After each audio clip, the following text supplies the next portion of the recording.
الحمد لله رب العالمين نحمده ونستعينه ونؤمن به ونتوكل عليه ونعوذ بالله من شرور أنفسنا ومن سيئات أعمالنا من يهد الله فلا مضل له ومن يضلل فلا هادي له وأشهد أن لا إله إلا الله وحده لا شريك له وأشهد أن محمدا عبده ورسوله اللهم صل على محمد وعلى آل محمد كما صليت على إبراهيم وعلى آل إبراهيم وبارك على محمد وعلى آل محمد كما باركت على إبراهيم وعلى آل إبراهيم إنك حميد مجيد أما بعد فإن خير الحديث كتاب الله وخير الهدي هدي محمد صلى الله عليه وسلم وشر الأمور محدثاتها فكل محدثة بدعة وكل بدعة ضلالة أعوذ بالله من الشيطان الرجيم بسم الله الرحمن الرحيم يا أيها الذين آمنوا اتقوا الله حق تقاته ولا تموتن إلا وأنتم مسلمون ബഹുമാന്യരായ സഹോദരി സഹോദരന്മാരെ, അള്ളാഹുവിൻ്റെ വിധിവിലക്കുകൾ സൂക്ഷിച്ചുകൊണ്ട് തഖ്വയോടുകൂടി ജീവിക്കുവാൻ പരിശ്രമിക്കണമെന്ന് ആദ്യമായി ഉപദേശിക്കുകയാണ്. അള്ളാഹു സുബ്ഹാനഹു വ തആല അവൻ്റെ കൽപ്പനകളനുസരിച്ച് ജീവിക്കുന്ന മുത്തഖീങ്ങളിൽ നമ്മെ എല്ലാവരെയും ഉൾപ്പെടുത്തുമാറാവട്ടെ. റമദാൻ മാസത്തിൻ്റെ രണ്ടാമത്തെ ആഴ്ചയിലേക്ക് പ്രവേശിച്ചിരിക്കുകയാണ് നമ്മൾ. അള്ളാഹുവിൻ്റെ അനുഗ്രഹത്താൽ ഈ റമദാൻ നമുക്ക് അനുഭവിക്കാൻ സാധിച്ചു. സഹാബിമാരൊക്കെ ഒരു റമദാൻ കഴിഞ്ഞാൽ അടുത്ത റമദാൻ കാത്തിരിക്കുമായിരുന്നു എന്ന് ചരിത്ര പുസ്തകങ്ങളിലുണ്ട്. അതിൻ്റെ കാരണം റമദാനിൻ്റെ ശ്രേഷ്ഠതയും പോരിശയുമാണ്. റമദാനിനെ സംബന്ധിച്ച് വിശുദ്ധ ഖുർആനിൽ റമദാൻ എന്ന വാക്ക് ഒരൊറ്റ പ്രാവശ്യമാണ് വന്നിട്ടുള്ളത്. വ്രതാനുഷ്ഠാനം എന്ന അർത്ഥം വരുന്ന സുയാമ്, തസൂമു, ഫല്യസുംഹു അങ്ങനെയുള്ള വാക്കുകൾ 13 തവണ വന്നിട്ടുണ്ട്. നോമ്പെടുക്കുക, നോമ്പെടുക്കുന്നവർ, നോമ്പെടുക്കണം എന്നൊക്കെ അർത്ഥം വരുന്ന സൗമും അതിൻ്റെ മുഷ്തഖാത്തുകളും 13 തവണ വന്നിട്ടുണ്ട്. റമദാൻ എന്ന വാക്ക് ഒരൊറ്റ തവണയാണ് വന്നത്. അത് സൂറത്തുൽ ബഖറയിലെ 185-ാമത്തെ ആയത്താണ്. ഷഹ്റു റമദാൻ അല്ലദീ ഉൻസില ഫീഹിൽ ഖുർആൻ ഹുദൻ ലിന്നാസി വബയ്യിനാത്തിൻ മിനൽ ഹുദാ വൽ ഫുർഖാൻ. അതാണ് ഈ റമദാനിന്റെ പോരിശ. ഷഹ്റു റമദാൻ, റമദാൻ മാസം. അല്ലദീ ഉൻസില ഫീഹിൽ ഖുർആൻ, ഖുർആൻ അവതരിച്ചിട്ടുള്ള മാസം. ഖുർആൻ അവതരിച്ചു എന്നതാണ് അതിന്റെ പ്രത്യേകത. ഷഹറുൽ ഖുർആൻ എന്ന് റമദാൻ മാസത്തിനൊരു പേരുണ്ട്. ഷഹറു സബർ എന്നൊരു പേരുണ്ട്. ഷഹറു റഹ്മ എന്നൊരു പേരുണ്ട്. എന്ന് പറഞ്ഞാൽ റമദാനിന്റെ ഫളലുകൾ, ശ്രേഷ്ഠതകൾ ഉൾക്കൊള്ളുന്ന പദങ്ങളാണ് അതൊക്കെ. എന്തുകൊണ്ടാണ് ഷഹറുൽ ഖുർആൻ എന്ന് പറയുന്നത്? അതിന്റെ കാരണം ഷഹ്റു റമദാൻ അല്ലദീ ഉൻസില ഫീഹിൽ ഖുർആൻ. എന്താണ് ഖുർആൻ ഇറങ്ങിയത് കൊണ്ട് ഇത്ര വലിയ കാര്യം? ഖുർആൻ ഹുദൻ ലിന്നാസി, ജനങ്ങൾക്കുള്ള മാർഗദർശനമായിട്ടാണ് അതിറങ്ങിയത്. വബയ്യിനാത്തിൻ മിനൽ ഹുദാ, മാർഗദർശനത്തിന്റെ വിശദീകരണങ്ങളായിട്ടാണ് അതിറങ്ങിയത്. വൽ ഫുർഖാൻ, ശരിയും തെറ്റും ഏത് എന്ന് ബോധ്യപ്പെടുത്തുന്ന അളവുകോലായി, മാനദണ്ഡമായി, രേഖയായി ഖുർആൻ ഇറങ്ങിയതാണ്. 3 കാര്യങ്ങളാണ് ഖുർആന്റെ പ്രത്യേകതയായി അവിടെ പറഞ്ഞത്. വേറെ പ്രത്യേകതകൾ വേറെയും വന്നിട്ടുണ്ട്. ഈ ആയത്തിൽ സൂറത്തുൽ ബഖറയിലെ 185-ാമത്തെ ആയത്തിൽ ഖുർആനിന്റെ വിശേഷണമായി പറഞ്ഞത് 1 ഹുദൻ ലിന്നാസ്, ജനങ്ങൾക്കുള്ള മാർഗദർശനം. മാർഗദർശനം വലിയൊരു ആവശ്യമാണ്. കാരണം അല്ലാഹു തആല മനുഷ്യനെ സൃഷ്ടിച്ചു, ഈ ഭൂമിയിലേക്ക് അയച്ചു. എങ്ങനെ ജീവിക്കണം, ഇവിടെ എന്തെല്ലാം ചെയ്യണം, എന്തെല്ലാം ചെയ്യാൻ പാടില്ല എന്നത് ആദ്യ പിതാവായ ആദം അലൈഹിസ്സലാമിനെ ഈ ഭൂമിയിലേക്ക് അയച്ച സമയത്ത് തന്നെ അള്ളാഹ് പറഞ്ഞിട്ടുണ്ട്, ഫൈമ്മാ യഅതിയന്നകും മിന്നീ ഹുദാ ഫമൻ തബിഅ ഹുദായ ഫലാ ഖൗഫുൻ അലൈഹിം വലാ ഹും യഹ്സനൂൻ. നിങ്ങൾ ഭൂമിയിൽ പോയി ജീവിക്കുമ്പോൾ നിങ്ങൾക്ക് എന്റെ മാർഗദർശനം വന്നു കിട്ടും, ഹുദ വന്നു കിട്ടും. ആ ഹുദ അനുസരിച്ച് ജീവിച്ചാൽ അവൻ ഭയപ്പെടാനില്ല, ദുഃഖിക്കാനില്ല എന്നാണ്. അപ്പൊ ഭയവും ദുഃഖവുമില്ലാത്ത ഒരു ജീവിതത്തിന് ഒരു ഹുദ ഉണ്ടാവണം. ആ ഹുദയാണ് അമ്പിയാക്കന്മാർ വിവിധ കാലങ്ങളിൽ വിവിധ സമൂഹങ്ങളിലേക്ക് പറഞ്ഞുകൊടുത്ത അള്ളാഹുവിന്റെ നിർദ്ദേശങ്ങൾ. അതിന്റെ അവസാന പതിപ്പാണ്, സമാപനമാണ് വിശുദ്ധ ഖുർആൻ എന്നാണ് മനസ്സിലാക്കേണ്ടത്. അപ്പൊ ഹുദല്ലിന്നാസ്, പലപ്പോഴും ഈ ഹുദ അതിന് വിശദീകരണം ആവശ്യമായി വരും. അതാണ് ബയ്യിനാത്തും മിനൽ ഹുദ, ബയ്യിനാത്തിൻ മിനൽ ഹുദ. ഹുദയുടെ വിശദാംശങ്ങള്, വിശദീകരണങ്ങള്, അതിന്റെ വ്യാഖ്യാനങ്ങള്, അതൊക്കെ ആവശ്യമാണ്. അത് പറഞ്ഞു തരാനാണ് അല്ലാഹു സുബ്ഹാനഹു വ തആല നബി സല്ലല്ലാഹു അലൈഹി വസല്ലമയെ നിയോഗിച്ചത്. നബി സല്ലല്ലാഹു അലൈഹി വസല്ലമ ലാ യൻതിഖു ബിൽ ഹവാ ഇൻ ഹുവ ഇല്ലാ വഹ്യു യൂഹാ, വഹ്യായിക്കൊണ്ടല്ലാതെ നബി സല്ലല്ലാഹു അലൈഹി വസല്ലമ യാതൊന്നും സംസാരിക്കുകയില്ല. അപ്പറഞ്ഞത് ദീനിയായ കാര്യങ്ങൾ, മതപരമായ വിഷയങ്ങൾ വഹിയിലൂടെയാണ് നബി സല്ലല്ലാഹു അലൈഹി വസല്ലമ സംസാരിക്കുന്നത് എന്നാണ്. അതുകൊണ്ടാണ് ഖുർആനിന്റെ വിശദാംശമായി വരുന്ന സുന്നത്തും സ്വീകരിക്കണം എന്ന് പറയുന്നത്. ബയ്യിനാത്തും മിനൽ ഹുദ എന്നതിൽ ഖുർആനും സുന്നത്തും ഉൾക്കൊള്ളുന്നു. വൽ ഫുർഖാൻ, ഫുർഖാൻ എന്ന് പറഞ്ഞാൽ വേർതിരിക്കുന്നത് എന്നാണ്. ഫർക്ക്, വേർതിരിക്കുന്നത്, ശരി തെറ്റ്, ന്യായം അന്യായം, നല്ലത് ചീത്ത, ഗുണമുള്ളത് ദോഷമുള്ളത്, ഇങ്ങനെയുള്ള കാര്യങ്ങളിൽ നമുക്ക് തിരഞ്ഞെടുക്കേണ്ട ശരിയായ ന്യായമായ ഉപകാരപ്പെടുന്ന കാര്യങ്ങൾ ഏത് എന്ന് നമുക്ക് ബോധ്യപ്പെടുത്തി തരുന്നതും ഈ ഖുർആനാണ്. ഇത്രയും വലിയ കാര്യങ്ങളൊക്കെ ഉള്ളതുകൊണ്ടാണ് ഈ ഖുർആൻ ഇറങ്ങിയ മാസത്തിന് ഈ ശ്രേഷ്ഠതയുണ്ടായത്. മാത്രവുമല്ല, ഖുർആനെ സംബന്ധിച്ച് ഖുർആൻ സൂറത്ത് നഹലിൽ പറയുന്നുണ്ട്. സൂറത്ത് നഹലിലെ 89-ാമത്തെ ആയത്തിൽ അല്ലാഹു തആല വനസ്സൽനാ അലൈക്കൽ കിതാബ, നാം നിന്നിലേക്ക് അൽ കിതാബിനെ ഇറക്കി തന്നിരിക്കുന്നു. അൽ കിതാബ് ഖുർആനാണ്. തിബിയാനൻ ലിക്കുല്ലി ഷൈഇൻ, എല്ലാ കാര്യത്തിനുമുള്ള വിശദീകരണമായി, വഹുദൻ, ഹുദയായി മാർഗദർശനമായി, വറഹ്മതൻ, കാരുണ്യമായി, വബുശ്റാ ലിൽ മുസ്ലിമീൻ, മുസ്ലിമീങ്ങൾക്ക് അള്ളാഹുവിനെ അനുസരിച്ച് ജീവിക്കുന്ന ആളുകൾക്ക് സന്തോഷ വർത്തമാനവുമായി. ഇവിടെ തിബിയാനൻ ലിക്കുല്ലി ഷൈ, എല്ലാ കാര്യത്തിനുമുള്ള വിശദീകരണമായി എന്ന് പറയുന്നു. മനുഷ്യ ജീവിതത്തിൽ മനുഷ്യനാവശ്യമായ എല്ലാ കാര്യങ്ങളെക്കുറിച്ചും ഖുർആൻ പറയുന്നു എന്നാണ്. ചിലത് ചുരുക്കി പറയും, ചിലത് വിശദീകരിച്ചു പറയും, ചിലത് മൊത്തത്തിൽ പറയും. ഏതായാലും മനുഷ്യൻ ഉപകാരമുള്ള എല്ലാ കാര്യങ്ങളും അതിലുണ്ട് എന്നാണ്.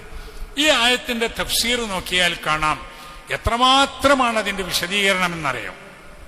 വിശ്വാസ കാര്യങ്ങൾ അത് ഖുർആനിലുണ്ട്, ആരാധനാ കാര്യങ്ങൾ ഖുർആനിലുണ്ട്, സാമ്പത്തിക ഇടപാടുകൾ അത് ഖുർആനിലുണ്ട്, ചരിത്രം ഖുർആനിലുണ്ട്, ശാസ്ത്ര സൂചനകൾ ഖുർആനിലുണ്ട്, ആരോഗ്യ നിയമങ്ങൾ ഖുർആനിലുണ്ട്.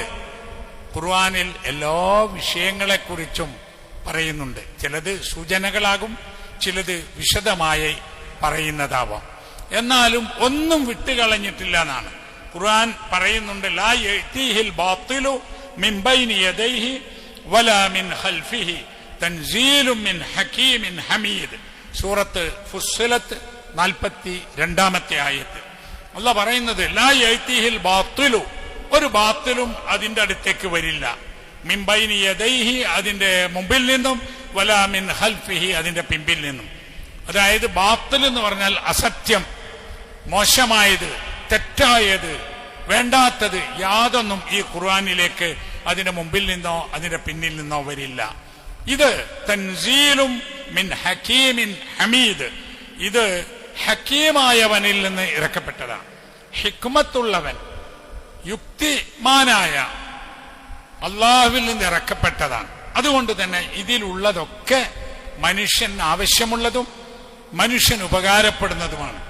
ഹമീദ്, സ്തുത്യർഹനാണ് അള്ളാഹു. അള്ളാഹുവിന്റെ ഏതൊരു പ്രവർത്തനം നോക്കിയാലും, അള്ളാഹു നൽകിയ ഏതൊരു അനുഗ്രഹം നോക്കിയാലും ലോകത്തെല്ലാ മനുഷ്യർക്കും അൽഹംദുലില്ലാ അൽഹംദുലില്ലാ എന്ന് പറയാൻ സാധിക്കും. അള്ളാഹുവിന് സ്തുതി അർപ്പിക്കും. അതിന് മാത്രമാണ് അള്ളാഹുവിന്റെ അനുഗ്രഹം. അള്ളാഹു പറയുന്നുണ്ട്, നിങ്ങൾ അള്ളാഹുവിന്റെ അനുഗ്രഹത്തെക്കുറിച്ച് നിങ്ങൾ എണ്ണി നോക്കിയാൽ നിങ്ങൾക്ക് അത് തിട്ടപ്പെടുത്തി പൂർത്തിയാക്കാൻ കഴിയുകയില്ല എന്ന്. ഇതാണ് ഖുർആനിന്റെ പ്രത്യേകത. ഈ ഖുർആൻ വഹാദാ കിതാബുൻ, വഹാദാ കിതാബുൻ, ഈ ഗ്രന്ഥം അൻസൽനാഹു, നാം അവതരിപ്പിച്ചിട്ടുള്ള ഈ ഗ്രന്ഥം മുബാറക്കുൻ, അനുഗ്രഹീതമാണ്. ഫത്തബിഊഹു, അതുകൊണ്ട് നിങ്ങൾ അതിനെ പിൻപറ്റുക. വത്തഖൂ, നിങ്ങൾ അല്ലാഹുവിനെ സൂക്ഷിക്കുകയും ചെയ്യുക. ലഅല്ലക്കും തുർഹമൂൻ, നിങ്ങൾക്ക് അള്ളാഹുവിന്റെ അനുഗ്രഹം ലഭിക്കാൻ വേണ്ടി. സൂറത്തുൽ അൻആം 155 ആയത്ത്. ഇവിടെ പറയുന്നത് ഈ ഗ്രന്ഥം വഹാദാ കിതാബുൻ അൻസൽനാഹു, മുബാറക്കായ ഗ്രന്ഥം, ബറക്കത്തുള്ള ഗ്രന്ഥം, അനുഗ്രഹമുള്ള ഗ്രന്ഥം. അതുകൊണ്ട് നിങ്ങൾ ഈ ഗ്രന്ഥത്തെ പിന്തുടരണം. ഫത്തബിഊഹു വത്തഖൂ, നിങ്ങൾ സൂക്ഷ്മതയിൽ ജീവിക്കണം. അങ്ങനെയായാൽ ലഅല്ലക്കും തുർഹമൂൻ, നിങ്ങൾക്ക് അള്ളാഹുവിന്റെ കാരുണ്യം ലഭിച്ചേക്കാം. അപ്പൊ ഖുർആനുമായുള്ള നമ്മുടെ ബന്ധത്തിന്റെ ഏറ്റവും പ്രധാനപ്പെട്ട കാരണങ്ങളും അതിന്റെ ആവശ്യങ്ങളുമാണ് ഈ പറഞ്ഞിട്ടുള്ളത്. ഇനി നമ്മൾ ചെയ്യേണ്ടത് എന്താ? ഖുർആൻ പഠിക്കുക എന്നാണ്. ഖുർആൻ പഠിക്കണമെങ്കിൽ ആദ്യമായി അത് ഓതണമല്ലോ. ഖുർആൻ ഓതുക എന്നത് ഒരു പുണ്യകർമ്മമാണ്. ഖുർആൻ ഓതുന്നത് അതിന്റെ അക്ഷരങ്ങൾക്ക് പ്രതിഫലമുണ്ട് എന്നാണ്. നബി സല്ലല്ലാഹു അലൈഹി വസല്ലം പറഞ്ഞിട്ടുണ്ട്, ഖുർആൻ ഓതുന്നതിന് ഓരോ അക്ഷരത്തിനും മൻ ഖറഅ ഹർഫൻ മിൻ കിതാബില്ലാഹ് ഫലഹു ബിഹി ഹസന, അല്ലാഹുവിന്റെ കിതാബിൽ നിന്ന് ഒരു ഹർഫ് ഒരാൾ ഓതിയാൽ അതിന് ഹസനത്തുണ്ടാകും. എത്ര ഹസനത്ത്? വൽ ഹസനത്തു ബിഅശ്രി അംസാലിഹാ, ഒരു ഹസനത്ത്, ഒരു നന്മ അതിന്റെ 10 ഇരട്ടിയായിക്കൊണ്ട്. അപ്പൊ ഓരോ അക്ഷരം ഖുർആനിൽ നിന്ന് നമ്മൾ ഓതിയാൽ നമുക്ക് 10 പ്രതിഫലം ഉണ്ടാകും എന്നാണ്. അപ്പൊ എന്താ ഒരു അക്ഷരം? എന്നിട്ട് നബി സല്ലല്ലാഹു അലൈഹി വസല്ലം പറഞ്ഞു, ലാ അഖൂലു ലക്കും അലിഫ് ലാം മീം ഹർഫുൻ വലാകിൻ അലിഫുൻ ഹർഫ് വലാമുൻ ഹർഫ് വമീമുൻ ഹർഫ്. അലിഫ് ലാം മീം എന്ന് പറയുന്നത് ഒരു ഹർഫാണ് എന്ന് ഞാൻ പറയുന്നില്ല. മറിച്ച് അലിഫ് ഒരു ഹർഫാണ്, ലാം ഒരു ഹർഫാണ്, മീം ഒരു ഹർഫാണ്. ആ ഓരോന്നിനും നമുക്ക് വലിയ പ്രതിഫലം ഉണ്ടാകും എന്നാണ് പറയുന്നത്. ഖുർആൻ പാരായണം ചെയ്യുന്നത് സഹാബിമാര് വലിയ താല്പര്യം കാണിച്ചിരുന്നു. ഖുർആൻ ഓതുക എന്നത് ഒരു പുണ്യകർമ്മമായി ഏറ്റെടുത്തിരുന്നു. അതുകൊണ്ട് തന്നെ ഈ റമളാൻ മാസത്തിൽ നാം ധാരാളമായി ഖുർആൻ ഓതാൻ ശ്രദ്ധിക്കണം. ചില ആളുകളെങ്കിലും ഈ റമളാൻ മാസത്തിൽ ഇതുവരെയായിട്ടും ഖുർആൻ ഓതിയിട്ടുണ്ടാവില്ല, താല്പര്യമുണ്ടാവില്ല, തോന്നിയിട്ടുണ്ടാവില്ല, ശ്രദ്ധിച്ചിട്ടുണ്ടാവില്ല.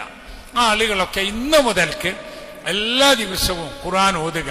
ഒരു മാസം കൊണ്ട് ഖുർആൻ ഓതി തീർക്കാൻ വലിയ പണിയൊന്നുമില്ല.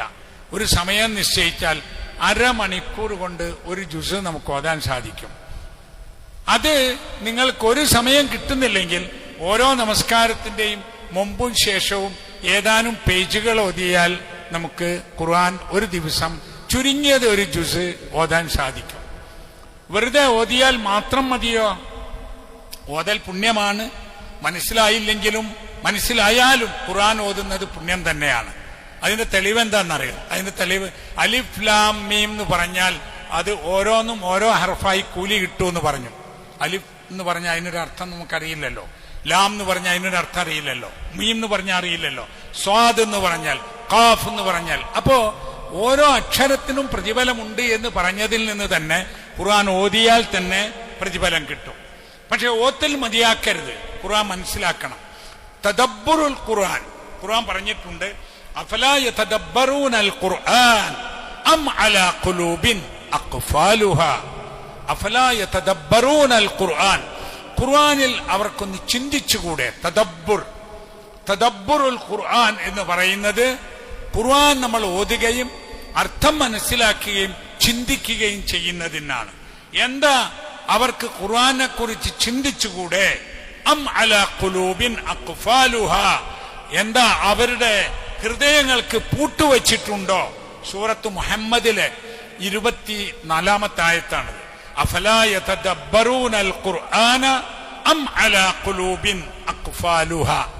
വേറെ ഒരു സ്ഥലത്ത് സൂറത്ത് നിസായിൽ 82-ാമത്തെ ആയത്തിൽ അല്ലാഹു ചോദിക്കുന്നു, അഫലാ യതദബ്ബറൂനൽ ഖുർആൻ വലൗ കാന മിൻ ഇൻദി ഗൈരില്ലാഹ് ലവജദൂ ഫീഹി ഇഖ്തിലാഫൻ കതീറാ.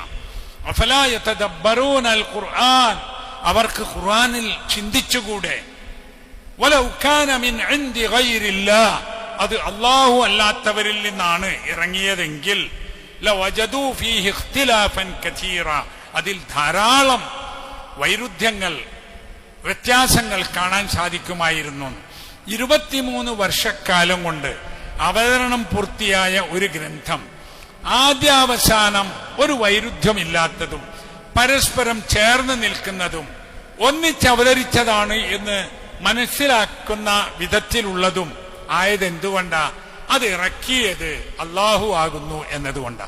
നമ്മളൊരു ഗ്രന്ഥം എഴുതിയാൽ 10 കൊല്ലം കൊണ്ടോ 5 കൊല്ലം കൊണ്ടോ ഒരു പുസ്തകം എഴുതി തീർക്കുകയാണെങ്കിൽ ആദ്യവും അവസാനവും തമ്മിൽ ഒരുപാട് വ്യത്യാസങ്ങൾ ഉണ്ടാകും.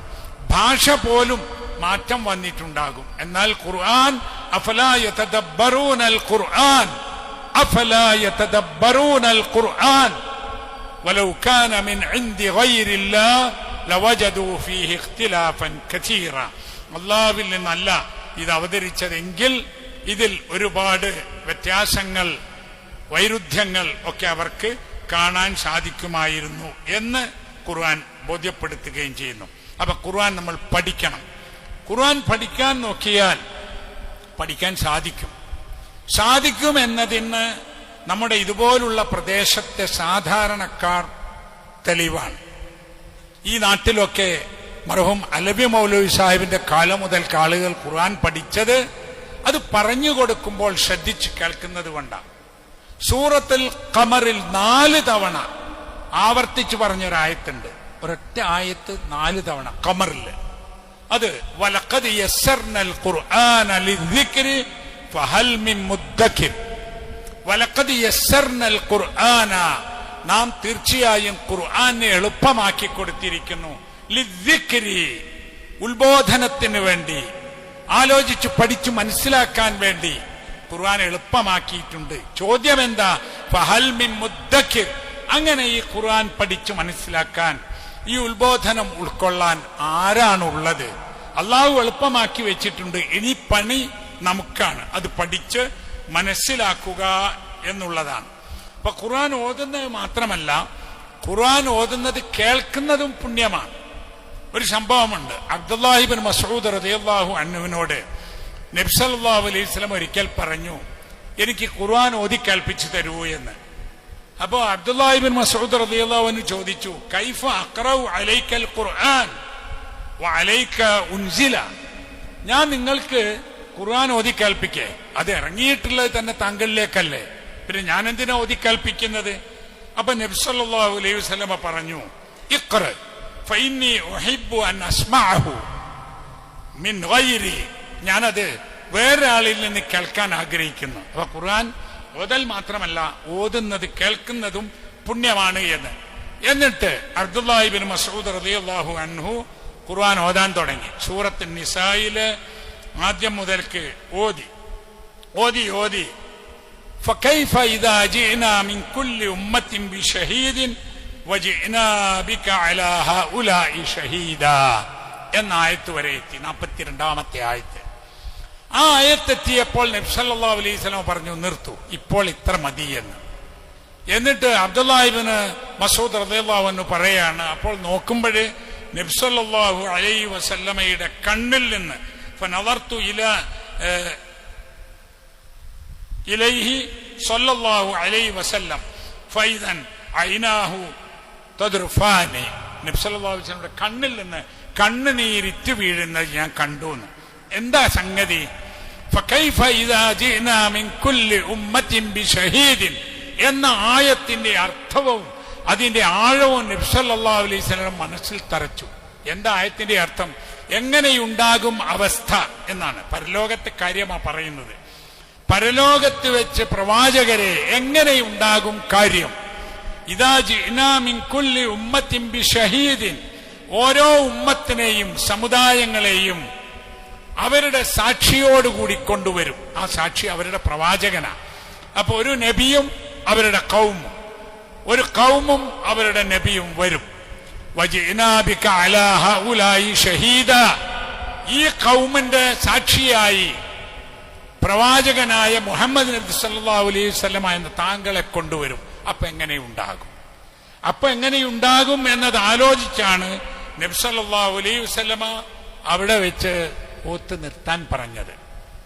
നബി സല്ലല്ലാഹു അലൈഹി വസല്ലമ നമ്മെക്കുറിച്ച് പറയുന്ന ഒരു സങ്കടമുണ്ട് അള്ളാഹുവിനോട്. അള്ളാഹുവേ, ഇന്ന ഖൗമി ഇത്തഖദൂ ഹാദൽ ഖുർആന മഹ്ജൂറാ, ഇന്ന ഖൗമി, എന്റെ ഖൗം, ഇത്തഖദൂ ഹാദൽ ഖുർആന, ഈ ഖുർആനിനെ ആക്കി കളഞ്ഞിരിക്കുന്നു. മഹ്ജൂറാ, മഹ്ജൂറാക്കി എന്ന് പറഞ്ഞാൽ അവഗണിച്ചു കളഞ്ഞു എന്നാണ്, വെടിഞ്ഞു കളഞ്ഞു എന്നാണ്. എങ്ങനെയാണ് ഖുർആനെ വെടിഞ്ഞു കളയുന്നത്? ഖുർആനൊന്നും വേണ്ട, അതൊരു സംഗതിയല്ല എന്ന് പറഞ്ഞാൽ ഒന്നാമത്തെ മഹ്ജൂറ. അത് അള്ളാഹുവിന്റെ അനുഗ്രഹത്താൽ നമ്മളാരും ചെയ്യുന്നില്ലല്ലോ. ഖുർആൻ വേണം, അള്ളാഹിന്റെ കിതാബാണ്, വഹിയാണ് എന്ന് വിശ്വസിക്കുന്നവരാണ്. പിന്നെ ഉള്ളത് ഈ ഖുർആൻ ഓതാതിരിക്കുക, അത് മഹ്ജൂറാക്കുന്ന രണ്ടാമത്തെ കാര്യം. ഖുർആൻ നല്ലത് തന്നെ, അള്ളാഹ് ഇറക്കിയത് തന്നെ, വഹി തന്നെ, പക്ഷെ അത് ഓതി നോക്കൂല, അവിടെ മഹ്ജൂറാക്കുന്നു. അടുത്തത് ഖുർആൻ ആവശ്യമാണ്, അത് ഓതലുമുണ്ട്, പക്ഷെ അതിന്റെ അർത്ഥം മനസ്സിലാക്കൂല, അതും ഖുർആനെ മഹ്ജൂറാക്കലാണ്. നാലാമത്തെ സംഗതി, ഖുർആൻ അംഗീകരിക്കുന്നു, ഖുർആൻ ഓതുന്നു, അതിന്റെ ആശയങ്ങൾ മനസ്സിലാക്കുന്നു, പക്ഷെ ജീവിതത്തിൽ പുലർത്തൂല, അപ്പൊ അതും ഖുർആനെ മഹ്ജൂറാക്കലാണ്. ഇതാണ് പരലോകത്ത് വെച്ച് അള്ളാഹുവിനോട് യാ റബ്ബി ഇന്ന ഖൗമി ഇത്തഖദൂ ഹാദൽ ഖുർആന മഹ്ജൂറാ എന്ന് റസൂൽ സല്ലല്ലാഹു അലൈഹി വസല്ലമ ഈ സമൂഹത്തെക്കുറിച്ച് സങ്കടം പറയുന്നത് എന്ന് നമ്മൾ അറിയണം. നമ്മൾ ആ വിഭാഗത്തിൽ പെടാതിരിക്കാൻ ഖുർആൻ അംഗീകരിക്കണം, ഖുർആൻ ഓതണം, ഖുർആന്റെ അർത്ഥം മനസ്സിലാക്കണം, മനസ്സിലാക്കിയതനുസരിച്ച് നമ്മൾ ജീവിക്കുകയും ചെയ്യണം. അള്ളാഹു നമ്മെ അനുഗ്രഹിക്കുമാറാവട്ടെ.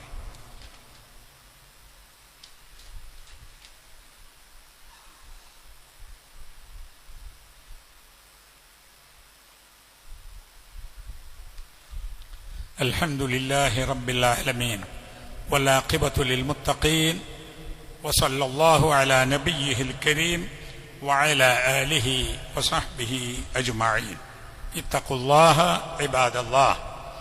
അള്ളാഹുവിൻ്റെ നല്ല അടിമകളായി, നല്ല മനുഷ്യരായി ജീവിക്കുവാൻ നാം പരിശ്രമിക്കുക. മനുഷ്യരിൽ വെച്ച് ഏറ്റവും നല്ല ആളുകൾ ഖുർആൻ പഠിക്കുന്നവരും ഖുർആൻ പഠിപ്പിക്കുന്നവരുമാണ് എന്ന് റസൂൽ സല്ലല്ലാഹു അലൈഹി വസല്ലം പറഞ്ഞു. ഖൈറുക്കും മൻ തഅല്ലമൽ ഖുർആന വഅല്ലമഹു, നിങ്ങളിൽ ഖൈറുക്കും, നിങ്ങളിൽ ഏറ്റവും ഉത്തമൻ ഖുർആൻ പഠിക്കുന്നവനും ഖുർആൻ പഠിപ്പിക്കുന്നവനുമാണ് എന്ന്. ഈ ഹദീസിന്റെ വിശദീകരണത്തിൽ, അതിന്റെ ഷറഹിൽ പണ്ഡിതന്മാർ പറയുന്നുണ്ട്, മുഹദ്ദിസീങ്ങൾ പറയുന്നുണ്ട്, അതിനൊരു മഫ്ഹൂം മുഖാലഫയുണ്ട്.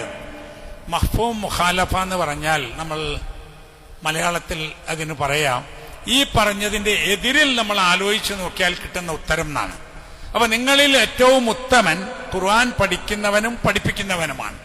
അപ്പൊ നിങ്ങളിൽ ഏറ്റവും മോശക്കാരൻ, നിങ്ങളിൽ ഏറ്റവും മോശക്കാരൻ, ചീത്തയാള്, ഇതിന്റെ മഫ്ഹൂം മുഖാലഫ ഖുർആൻ പഠിക്കാത്തവനും ഖുർആൻ പഠിപ്പിക്കാത്തവനുമാണ് എന്ന്. അപ്പൊ നമ്മൾ അതിൽ പെട്ടുപോകാതിരിക്കാൻ നമ്മൾ ഖുർആൻ പഠിച്ചുകൊണ്ടേ ഇരിക്കണം എന്ന് നാം പ്രത്യേകമായി ഓർക്കണം. വിശുദ്ധ ഖുർആൻ മനുഷ്യനിൽ ഉണ്ടാക്കുന്ന മാറ്റം വലുതാണല്ലോ. ആ മാറ്റമാണ് 23 കൊല്ലക്കാലം കൊണ്ട് സഹാബത്ത് നേടിയിട്ടുള്ളത്. റമദാൻ മാസം വരുമ്പോഴേ നമുക്ക് വലിയ ആവേശമാണല്ലോ. റമദാനിന്റെ ഒരുക്കം എന്തിനാ? അപ്പൊ സഹാബത്തിന്റെ കാലത്തും ഉത്തമ നൂറ്റാണ്ടിലുമൊക്കെ റമദാനിലെ ഇബാദത്ത് വർദ്ധിപ്പിക്കാനാണ് ഒരുക്കം. ഇപ്പം നമ്മള് ഓഫറുകളൊക്കെയാണ് റമദാന്റെ ഒരുക്കം എന്ന് പറഞ്ഞാൽ വ്യവസായ സ്ഥാപനങ്ങൾക്ക്, അതുപോലെ തന്നെ ചാനലുകൾക്ക്, പത്രങ്ങൾക്ക്, മറ്റുള്ളവർക്കൊക്കെ ഒരുക്കം എന്ന് പറഞ്ഞാൽ ഇതൊരു ആഘോഷം എന്ന നിലക്കാണ്. ശരിക്കും പറഞ്ഞാൽ ആഘോഷമല്ല, ആരാധനയാണ് റമദാൻ. ആഘോഷം പെരുന്നാളാണ്. അപ്പൊ റമദാനിൽ എന്തിനാണ് നമ്മൾ ഒരുങ്ങേണ്ടത്? റമദാനിന്റെ ചൈതന്യം, വ്രതാനുഷ്ഠാനം, ഖുർആൻ പാരായണം, ദാനധർമ്മങ്ങള്, അതുപോലെ തന്നെ സൗഹൃദം വളർത്തൽ, ആളുകളെ സുഖമില്ലാത്തവരെ പോയി കാണൽ, ഇങ്ങനെയൊക്കെ ഒരുപാട് സംഗതികൾ, നന്മകൾ, നല്ല വർത്തമാനം പറയൽ, നാവിനെ സൂക്ഷിക്കൽ, ഇതൊക്കെ നമ്മൾ ഈ റമദാനിൽ കൂടുതൽ ശീലമാക്കണം. സൗമ് എന്ന അറബി വാക്കിന്റെ അർത്ഥം, അറബിയിലുള്ള അർത്ഥം, എല്ലാ വാക്കിനും ഉണ്ടാവും ഒരർത്ഥവും, ഭാഷാർത്ഥവും ഒരു സാങ്കേതിക അർത്ഥവും. ഉദാഹരണം, സ്വലാത്ത് എന്ന അറബി വാക്കിന്റെ ഭാഷാർത്ഥം പ്രാർത്ഥന എന്നാണ്, ദുആ എന്നാണ്. സ്വലാത്ത് എന്ന് നമ്മൾ നമസ്കാരത്തിന് പറയുമ്പോൾ അതിന്റെ ഉള്ളിൽ ഈ ഭാഷാർത്ഥം ഉണ്ടാകും. ഹജ്ജ് എന്ന വാക്കിന്റെ അർത്ഥം ഉദ്ദേശിക്കുക എന്നാണ്. അപ്പൊ ഹജ്ജിൽ അതിന്റെ സാങ്കേതിക അർത്ഥത്തിൽ അള്ളാഹുവിന്റെ പ്രീതി ഉദ്ദേശിച്ച്, കഅബയെ ഉദ്ദേശിച്ചു പോവുക എന്നതാണ്. സക്കാത്ത് എന്ന വാക്കിന്റെ ഭാഷാപരമായ അർത്ഥം ശുദ്ധീകരണമെന്നും വളർച്ച എന്നുമാണ്.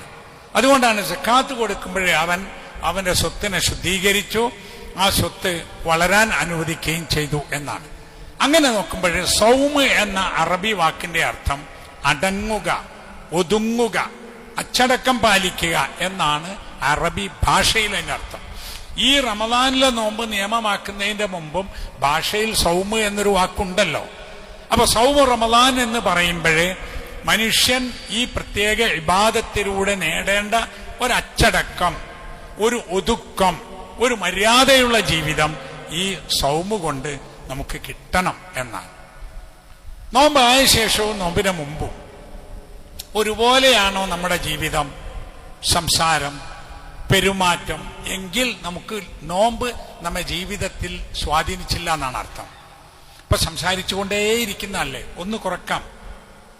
ആളെ പരിഹസിക്കുന്നവര്, കുറ്റം പറയുന്നവര്, ഗീബത്ത്, നമീമത്ത്, ചില ആളുകളൊക്കെ അതിനൊരു മുൻകൂർ ജാമ്യം എടുത്തു പറയും. നമ്മളിപ്പോ ഒരു ദോഷം പറയല്ലോ ആരെക്കൊണ്ട്, എന്നൊരു ദോഷം പറയും അല്ലേ. നമ്മളിപ്പോ ഒരാളെ കൊണ്ട് വേണ്ടാത്ത പറയല്ലോ, അതുകൊണ്ട് ദോഷമല്ലാതാവൂല, അത് ദോഷം തന്നെയാണ്. നമ്മളിപ്പോ അങ്ങനെ ഗീബത്തൊന്നും പറയല്ല എന്നിട്ടാണ് പറഞ്ഞാൽ ഗീബത്ത് പറഞ്ഞാൽ ഗീബത്ത് തന്നെയാണ്. ഇങ്ങോട്ട് പറഞ്ഞാൽ പോലും അങ്ങോട്ട് പറയരുത് എന്നാണ്. ഒരു ഹദീസിലുണ്ട്, ഒരു നോമ്പുകാരന് ആരെങ്കിലും അവനെ ഉപദ്രവിക്കുകയോ അവനെ ചീത്ത പറയുകയോ ചെയ്താൽ എന്തു പറയണം, എന്ത് ചെയ്യണം? ഇന്നി സ്വായിമുൻ, അല്ലെങ്കിൽ ഇന്നിമ്രുഉൻ സ്വായിമുൻ, എനിക്ക് നോമ്പാണ്, ഞാൻ നോമ്പെടുത്ത മനുഷ്യനാ എന്ന് പറഞ്ഞാൽ മതി.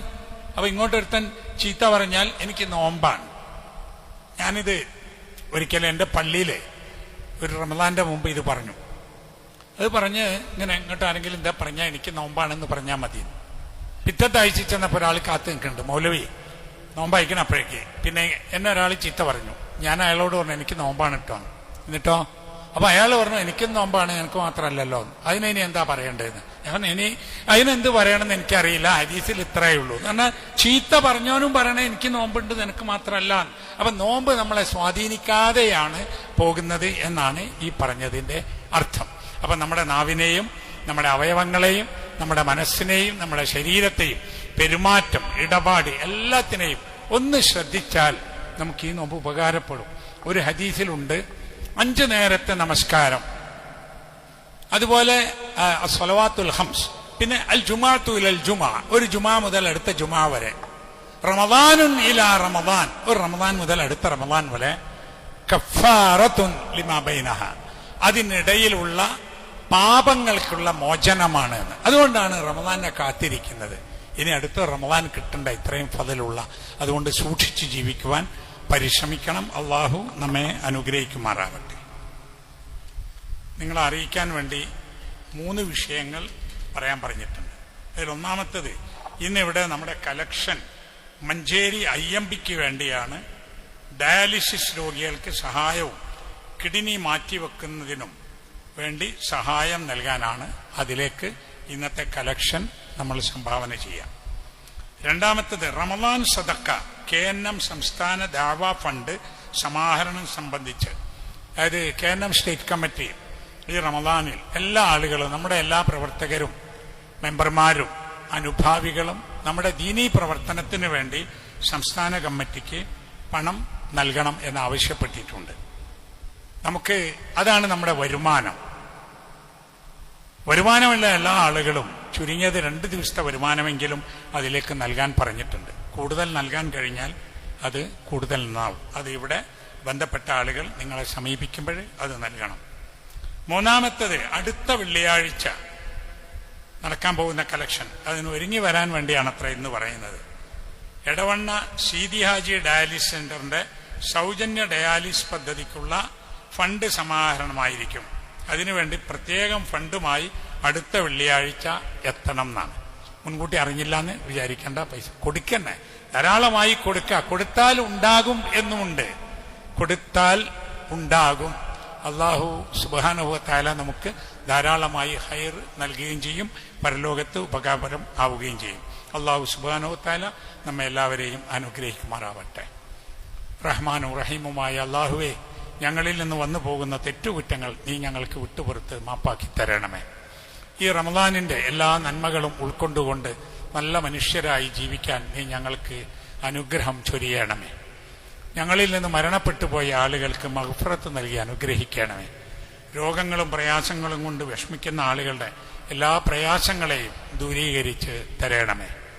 ഇസ്ലാമും മുസ്ലിം സമൂഹവും അനുഭവിക്കുന്ന പീഡനങ്ങളും പ്രയാസങ്ങളും അതിജീവിക്കുവാനുള്ള ഈമാനും കരുത്തും നൽകി ഈ സമൂഹത്തെ അനുഗ്രഹിക്കണമേ. ലോകത്ത് ജീവിക്കുന്ന എല്ലാ മനുഷ്യർക്കും ശാന്തിയോടും സമാധാനത്തോടും കൂടി ജീവിക്കുവാനുള്ള സാഹചര്യം ഒരുക്കിത്തരണമേ. اللهم اغفر للمؤمنين والمؤمنات والمسلمين والمسلمات الأحياء منهم والأموات إنك مجيب الدعوات يا قاضي الحاجات. ربنا تقبل منا إنك أنت السميع العليم وتب علينا إنك أنت التواب الرحيم. ربنا يا غافر المذنبين اللهم أعز الإسلام والمسلمين. ربنا هب لنا من أزواجنا وذرياتنا قرة أعين واجعلنا للمتقين إماما.